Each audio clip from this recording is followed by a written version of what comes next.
In einer heißen, regnerischen Sommernacht in Texas erhielt das Tierrettungsteam der Wildlife Rescue Alliance einen Notruf der örtlichen Polizei. Der Anrufer meldete eine illegale Tierzuchtanlage tief in den Vororten, in der viele Wildtiere gehalten wurden. An der Spitze des Rettungsteams steht Ethan Miller, ein Mann in den 40ern, der für seinen Mut und seine Hingabe zu Tieren bekannt ist. In seiner Begleitung befand sich Sophia Carter, eine erfahrene Rettungshelferin, die an Dutzenden von großen Rettungsaktionen in den Vereinigten Staaten teilgenommen hat. Als sie, ihre Teamkollegen und die Polizei in die verfallende Anlage stürmten, huschten die Strahlen der Taschenlampen über die Reihen rostiger Eisenkäfige. Inmitten der engen Käfige waren sie fassungslos, als sie einen mageren Löwen sahen, dessen Augen traurig waren und vor Erschöpfung zitterten. Es war am Hals an eine kleine, schmale Ecke des Käfigs gekettet, Schlamm und Kot klebten an seinem einst majestätischen Fell. Der Gestank war so stark, das Summen der Mücken machte die Luft so stickig, dass sich alle die Nase zuhalten mussten. Als der Löwe die Menschengruppe näher kommen sah, nahm er seine letzten Kräfte zusammen und stemmte seine Vorderbeine auf den Rand des Käfigs, als wolle er schwach um Hilfe rufen. In seinen müden Augen lag noch ein Hoffnungsschimmer, der Ethan und Sophia sprachlos machte, als sie seinen aufrichtigen Hilferuf spürten. Noch nie zuvor hatte Ethan gesehen, wie ein wildes Tier einen Menschen mit solchem Schmerz und flehenden Augen ansah. »Wir müssen es sofort hier rausschaffen«, sagte Sophia leise und ihre Stimme zitterte vor Erregung. Das Rettungsteam durchtrennte schnell die rostige Kette und legte das erschöpfte Tier vorsichtig auf eine Spezialtrage. Während sie es zum Auto trugen, war das ganze Team still, nur das schwache, mühsame Atmen des armen Geschöpfs war zu hören. Noch in derselben Nacht wurde der Löwe in den San Diego Zoo gebracht, der über ein Team von Tierärzten und moderne Einrichtungen verfügt. Chefarzt Dr. James Whittaker, der schon viele schwer verletzte Wildtiere gerettet hat, bereitete mit seinen Kollegen sofort die Notfallbehandlung vor. Sie legten eine Infusion, injizierten Schmerzmittel und reinigten den schmutzigen Körper des Tieres vorsichtig, um eine Infektion zu verhindern. Stundenlang überwachten die Krankenschwestern abwechselnd die Herzfrequenz und Atmung des Tieres in einer angespannten Atmosphäre. Sie nannten den Löwen Leo, als Erinnerung an die Hoffnung und Stärke, die in diesem zerbrechlichen Geschöpf verborgen ist. Am ersten Tag konnte Leo kaum aufstehen und lag einfach bewegungslos da, aber sein Blick war weniger ängstlich.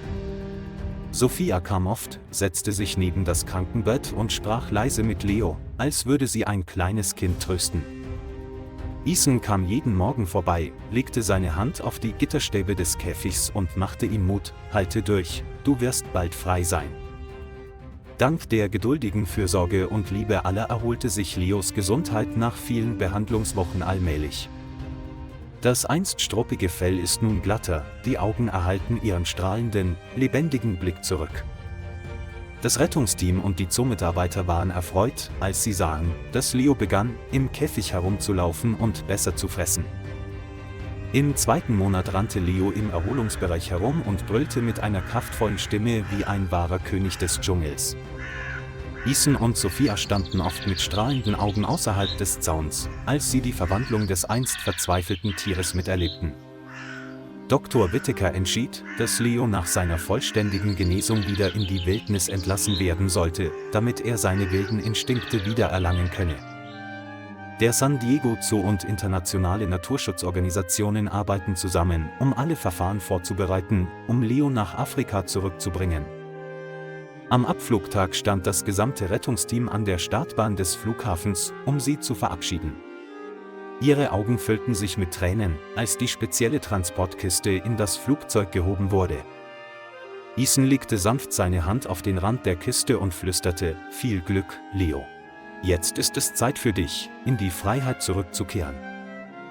Nach einem langen Flug wurde Leo in das Masai Mara Reservat in Kenia gebracht, ein Wildnisgebiet, das für seine ausgedehnten Graslandschaften bekannt ist.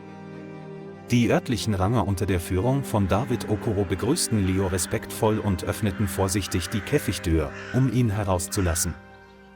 Zuerst zögerte Leo, doch dann hob er den Kopf, atmete den Präriewind tief ein und ging stetig weiter. Das helle afrikanische Sonnenlicht schien auf sein goldenes Fell und versetzte alle in den stolzen Moment der Wiedergeburt. In den ersten Tagen beobachteten David und die Ranger Leo aus der Ferne und sorgten dafür, dass er sich sicher an die natürliche Umgebung gewöhnte.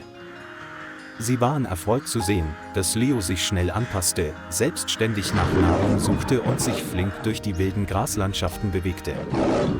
Einen Monat später war Leo wieder gesund, muskulös und begann, getreu den Instinkten eines wilden Löwen, sein eigenes Revier zu erobern. Als David eines frühen Morgens durch sein Fernglas blickte, sah er Leo hoch auf dem Hügel stehen und brüllend die Morgendämmerung begrüßen. Das Brüllen hallte über die Steppe, als würde es die Rückkehr eines einst gefangenen Kriegers ankündigen. Ethan und Sophia aus den USA erhalten regelmäßig Updates von David und freuen sich, von Leos wunderbarer Eingewöhnung zu hören. In einem Brief schrieb David: Leo lebt wie ein echter König. Er befindet sich mitten in der Wildnis. Leos Geschichte ging viral und inspirierte Millionen von Menschen zur Macht der Liebe und Freiheit. Schüler in San Diego schrieben Briefe mit Zeichnungen von Leo, der mitten auf einem Feld steht, um dem Rettungsteam für die Rettung seines Lebens zu danken. Ethan bringt diese Briefe oft in den Zoo und erzählt die Geschichte, um die Menschen zu ermutigen, sich gemeinsam für den Schutz der Tierwelt einzusetzen. Sophia teilte den Medien mehrfach mit: Ich werde Leos Augen in dieser ersten Nacht nie vergessen, Augen voller Hilferufe und Hoffnung. Die Bilder von Leos Freilassung in der Masai Mara wurden zu einem Symbol für die Wiederherstellung und Regeneration der Tierwelt.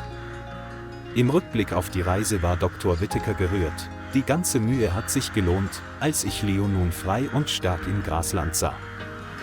Das Masai Mara Reservat verzeichnete außerdem einen weiteren Erfolg bei der Auswilderung eines ehemals in Gefangenschaft lebenden Tiers.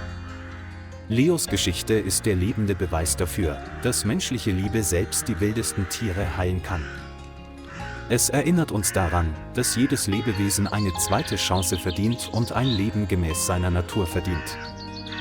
Diejenigen, die an Leos Rettung beteiligt waren, erinnern sich noch heute an den Moment, als er frei herumlief, als wäre es ein Wunder, das sie miterleben dürften. Ethan beendet seine Geschichten immer mit der Botschaft: Verliere nie die Hoffnung, auch nicht unter den dunkelsten Umständen. Sophia glaubt, dass die Natur noch immer eine Chance hat, sich zu erholen, wenn ein gefangener Löwe seine Freiheit wiedererlangen kann. Leo, ein elendes Geschöpf in einer stinkenden Scheune in Texas, wurde zu einem Symbol des Überlebens und der Hoffnung. Diese Geschichte inspiriert weiterhin globale Rettungsorganisationen, gegen illegale Gefangenschaft zu kämpfen und die Tierwelt zu schützen. Auch heute noch können Besucher der Masai Mara gelegentlich Leos auf hohen Hügeln sitzen sehen, von wo aus sie majestätisch auf die Antilopenherden in der Ferne herabblicken. Diese stolze Haltung erinnert uns daran, dass Freiheit das wertvollste Geschenk ist, das jedes Lebewesen auf der Erde verdient.